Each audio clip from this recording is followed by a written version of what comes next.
Joseph from Belmore, New York, has a question about asbestos siding. Well, he wants to put siding over this. Asbestos. Great product, actually. It sure is. He says, my house, 1974 house, has that asbestos shingle all over it, he writes to us. And even though my shingles are in good shape, there's no bowing or cracked ones, we just want to change it out, he says. And that's your prerogative, right?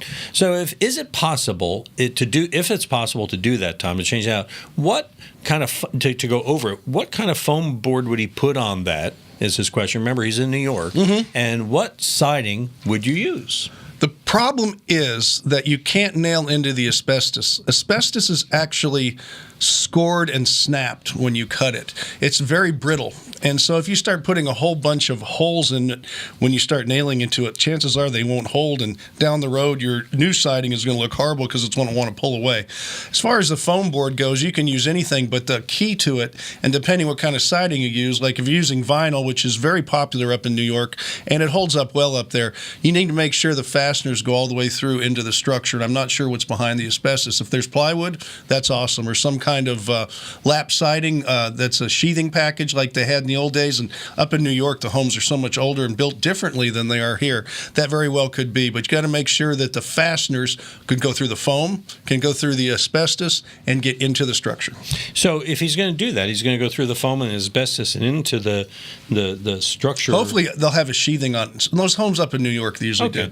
But you're back to putting holes through that asbestos again. You put it through and you're going to destroy the asbestos. Right. But what I'm getting at is if it doesn't go behind it into the structure, then it's going to pull out eventually. Got it. Because there's nothing to, no purchase. Would you take the asbestos off before you put the siding on? Well, I'm not sure the rules in New York. Taking it off and because it is asbestos, you might have some environmental issues. So you have to look into that before I start recommending people do that, especially in different states. Here in Texas, it's still considered non-friable.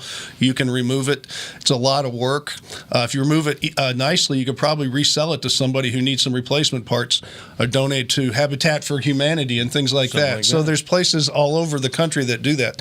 But I don't know if I'd replace it if you just want to put vinyl on the top of it, because you just need to make sure it's installed right, or actually get a good vinyl installer. Okay, because that's one of the few places you do vinyl is far up there. Northeast is full of vinyl siding, so I'm not going to poo-poo it up there. Hardie works just as good up there too. But to find a good vinyl installer here in the Houston area where we do the show is near impossible today. Okay. But that's not why we recommend Hardie. We like Hardie because it holds up better. It's impervious to bugs. It doesn't catch fire. It one of the things paint better. There's a lot of reasons to go with Hardie. And people paint vinyl all the time. The insurance industry will tell you vinyl siding's got more damage to it after big storms than any other. Mm-hmm. But then we live in high wind areas and stuff, it's a little different here. All right.